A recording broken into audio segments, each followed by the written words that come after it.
Benjamin Teitelbaum. He is the author of War for Eternity. He is also associate professor at the University of Colorado, Boulder. Normally, I would say, warning, just from the book and that he's a professor at the University of Colorado, Boulder. However, I've talked to Benjamin several times over the last, I think it's the last year, maybe it's been longer than that. He is watching something and very concerned about something that I am concerned about, and that is the influence of traditionalism as really defined by Aleksandr Dugin, a very, very dangerous guy who is actually calling for Armageddon. He actually believes that that's the thing that's going to solve all of our problems. And I guess in a way he's right, but I don't think the way he's trying to pull it together. Benjamin, can I call you Ben or Benjamin? Ben, please, Glenn. Okay. It's a pleasure to be with you this morning. Thank you very much. I know we've talked about doing this show for a long time, and we may have to cut this into 2 shows and then maybe even a podcast as well. But I want you to, let's start with Putin's speech and what he said that I think only a few people really can pick up on, that know who Aleksandr Dugin is and what his plan is.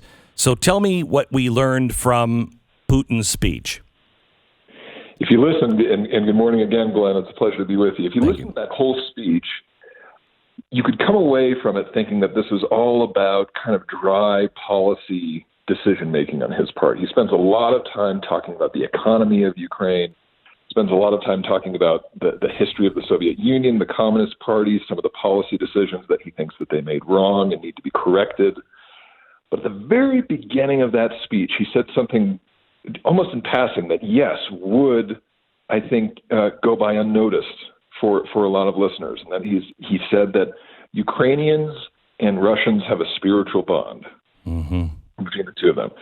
And that tells me, and it should tell a lot of observers, that Putin is thinking in 2 ways, and he's motivating himself in 2 ways. There is this dry, almost technical, policy-based discussion and motivation he's trying to push to the Russian people to say, well, we have to do this because NATO is going to come to our borders. Ukraine perhaps has nuclear ambitions. We have to deal with that.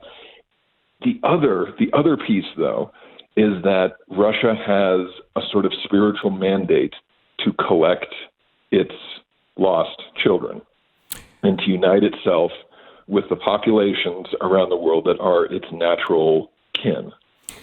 That is what stands out to me as I hear this, and that is what also makes this particular situation that we're dealing with today actually about something much bigger and much more intractable, I would say, as well. Okay, so let's talk about Dugin and just define traditionalism. This is something that if you read the Fourth Political Theory, there are times that you will read it and go, yeah, I kind of agree with that.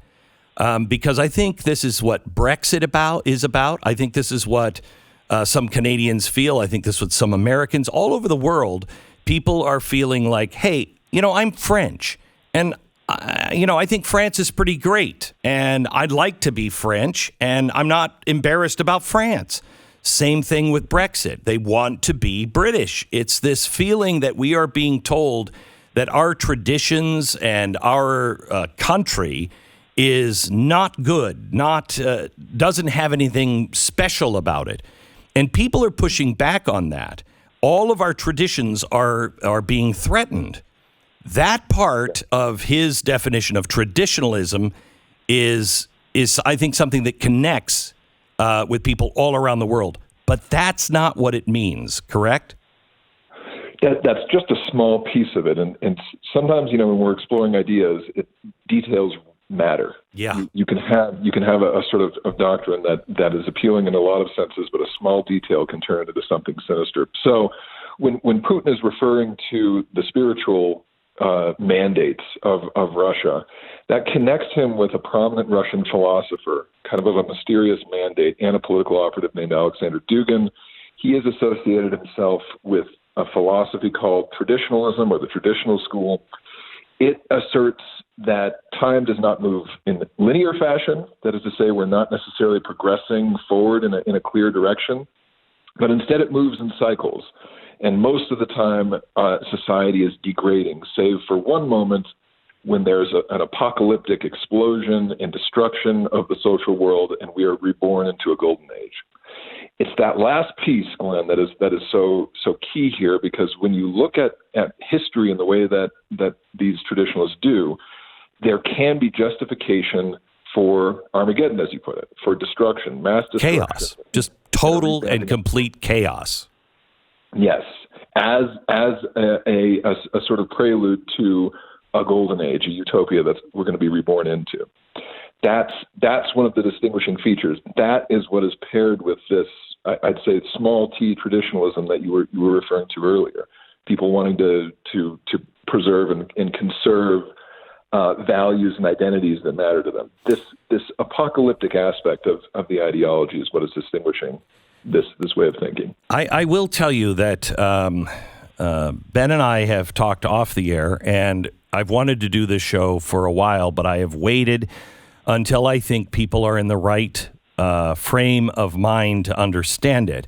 I think this is one of the most critical things that we can learn about, especially those of us on the right, because this is how you will know if there is a troublemaker in your midst, because a lot of people will hear some of this stuff and go, yeah, that's me too. But that's not what they mean. And they have a different vision of the future. So please listen to what we're talking about here. It goes way beyond Russia. But let me stay in Russia for just a couple of more minutes. What is Novo Russia? Novorossiya. This is Dugin's way of describing these eastern territories in Ukraine that are breaking off apparently and have been recognized as independent states, people's republics by Putin. Dugin has been referring to them as New Russia, as a new expansion. And Putin in the past has borrowed that language from this renegade philosopher that I've been speaking to you about. He used that. I mean, Crimea was really a Dugin plan, wasn't it? Absolutely. I mean, it was one small piece of a Dugin plan. Right.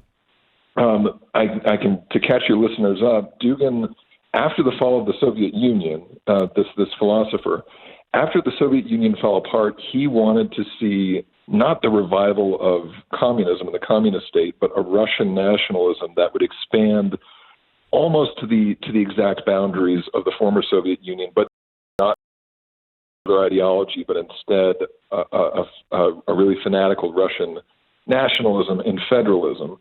And all of those states that started to move out of the Russian, Georgia, Baltics, Ukraine, all of those in his mind were targets to be brought back in, and it was imperative that Russia do it forcefully, decisively, to establish a boundary for American and liberal democratic ideology in the world. It was important for him to set a boundary there to show that liberalism, that democracy, lowercase l liberalism, was not the fate of the whole world, but in fact those territories needed to imagine a different future for themselves, a future that returned, in his mind, to their roots rather than looked forward to a different future. And it is the same kind of thing in a way that Hitler used faith of people.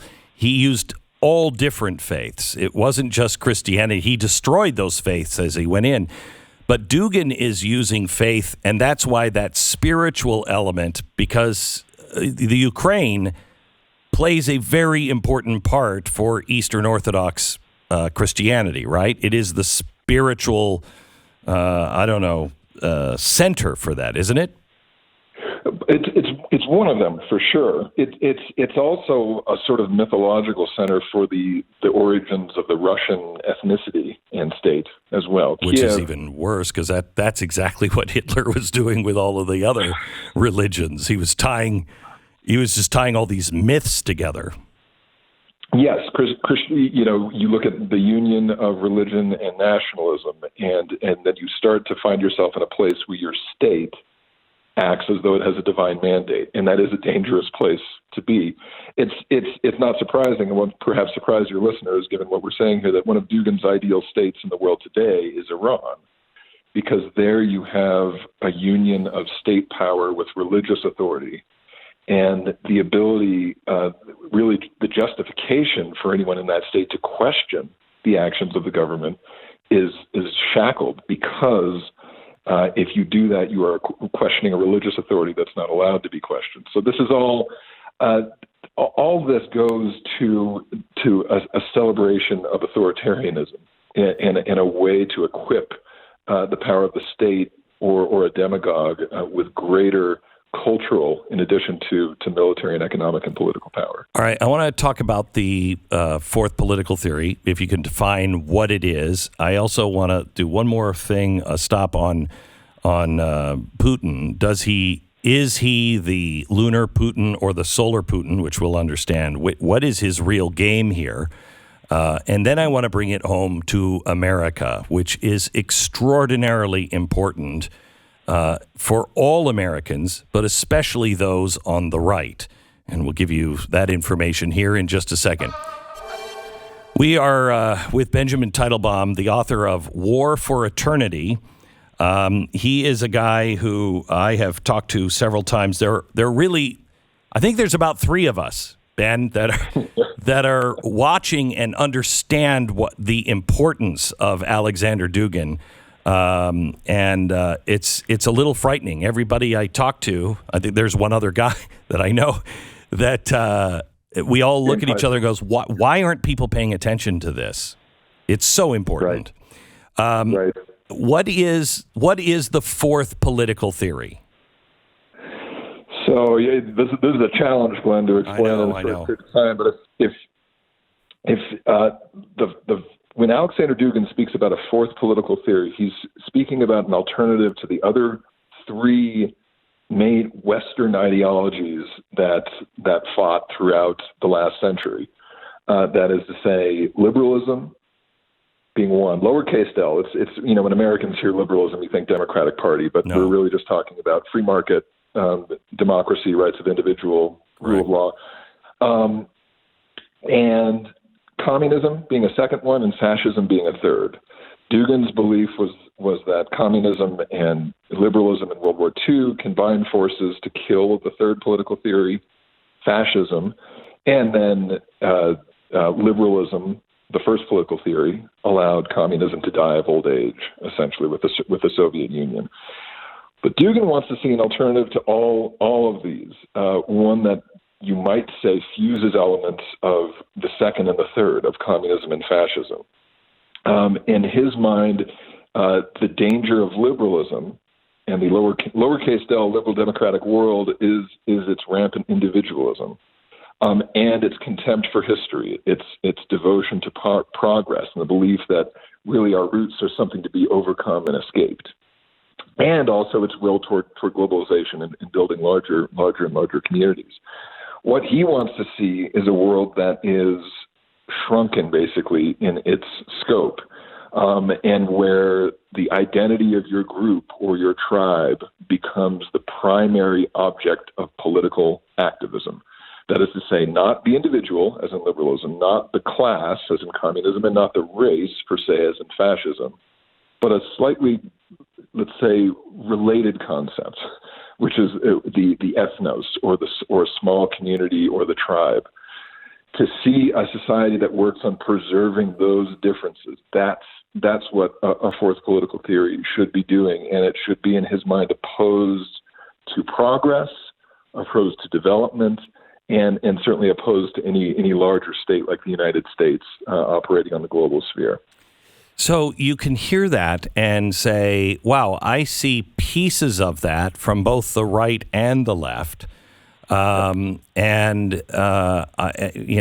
see a new world order being shaped like that, except he wants to destroy anything global. He also wants to destroy the United States and I think there are some others that would like to do that, and they are using some of those tactics. So, He sees the United States, any pathway toward realizing this goal has to, in his mind, go through the destruction of the United States. And at least of U.S. global hegemonic power. Occasionally, he'll say that if the United States were firmly contained within its own borders and its ideals, never spread anyplace else throughout the world, then perhaps we could coexist. But it's about containing U.S. power. Okay, 45 seconds before the break. Tell me, is Putin operating, do you think, in Ukraine more under that or on just a quick business capitalist, I just want money and I'm going to get those ports? I tell you, I think the way that he has been speaking recently makes it seem like the business-like estimation of Ukraine is more of a facade and an excuse to do what he wants to do, which is expand this Russian state. Okay, good. That's good news. Now,